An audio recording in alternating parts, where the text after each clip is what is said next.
Key tips for a robust data destruction strategy. My name is Julian Fraser and I am a director of DataEliminate Limited, who are specialists in the secure destruction of data. Our company provides services approved by the Ministry of Defence and the Centre for the Protection of National Infrastructure. As part of the London Digital Security Centre's monthly activities for February 2018, Out with the Old and In with the New, I thought it would be helpful to provide some guidance to LDSC customers on formulating a robust approach to the destruction of their sensitive assets. In determining an appropriate secure data destruction procedure, there are many factors to take into account. In this short podcast, I am going to focus on 3 key areas.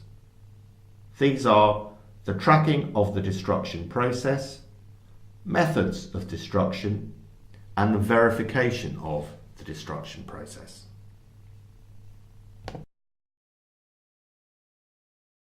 Many organisations accumulate end-of-life IT equipment in a storage cupboard or area of their warehouse.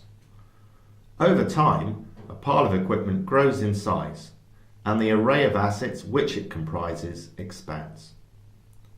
So when it comes to the time to arrange disposal, the stockpile of equipment represents something of a challenge. There is often an understandable reluctance to get one's hands dirty and get to grips with exactly what is there. But doing so is essential. These days, so much data can be held on one small device, such as a thumb drive, that even if 99.9% of the company's end-of-life assets were properly destroyed, the same level of exposure to an incident of data breach can result from the 0.1% of assets which were not properly processed. For this reason, it is essential that an inventory of assets is compiled prior to them leaving your custody.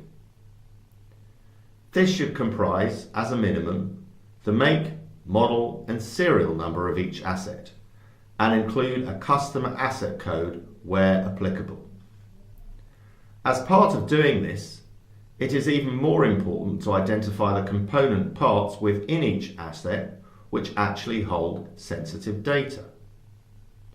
This may require a level of expertise, but most commonly one is looking at identifying hard drives, data tapes and other data-bearing media.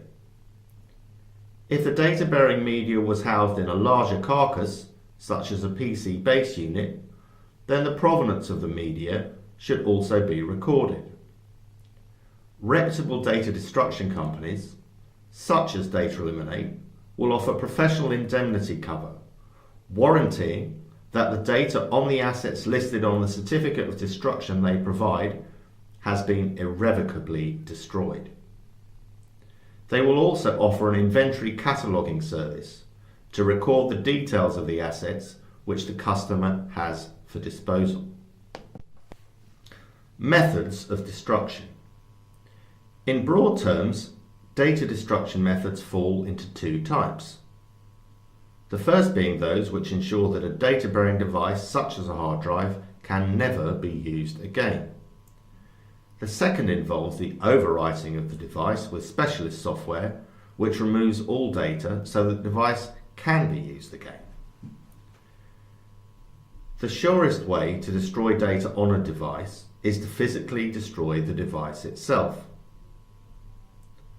The more complete and physically obvious the destruction, the better.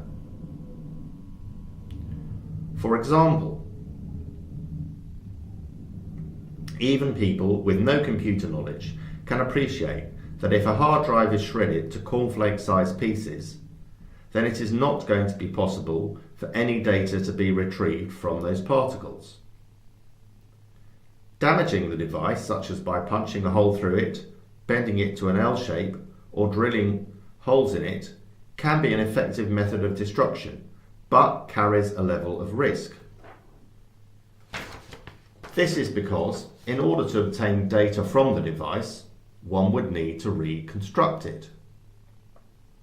So if deploying one of these destruction methods, one needs to know exactly which part of the device contains the data. One could spend half an hour hitting a hard drive case with a mallet and succeed in bending the outer case without destroying the platters that spin inside the drive and actually store the data. Degassing is a method whereby a strong magnetic field is applied to the device, such as hard drives or a data tape. It disrupts the polarity on the recording surface to the extent that the media can never be used again. Degassing can only be used on magnetic media, such as conventional spinning hard drives and data tapes. It does not destroy data on devices like mobile phones, which have flash memory, or solid-state hard drives. The principal risk is that, unlike shredding, degassing has no impact on the physical appearance of the media. In other words, a hard drive which has been degassed looks exactly the same as one that has not been degassed. The two main vulnerabilities are that the degasser itself may not be working properly, particularly if it is portable, carried from site to site, and roughly handled. The second is a processing error by the operator, who for some reason fails to process each and every drive through the degasser, leaving one or more still holding sensitive data.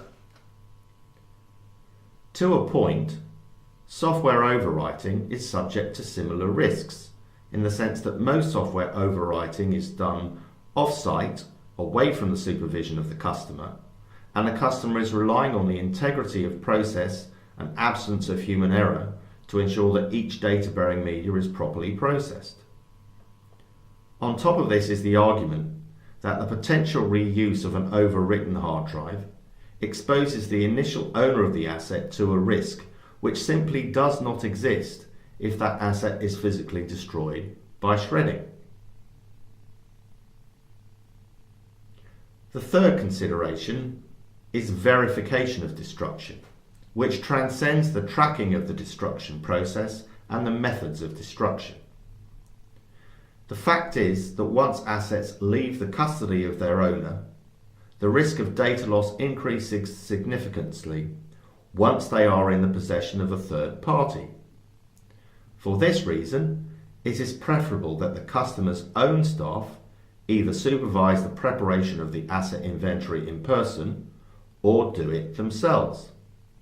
Likewise, there is no better way of confirming the destruction of sensitive data than having a trusted member of one's own team witness the process. This is why the shredding of assets under your organisation's nose at your premises is generally regarded as the most secure destruction solution. To overcome the risks of a processing failure by the operator during the degassing or software overwriting process, one can implement controls where assets which have been processed are selected at random and reconnected to a reading device to verify that the data upon them is indeed no longer accessible.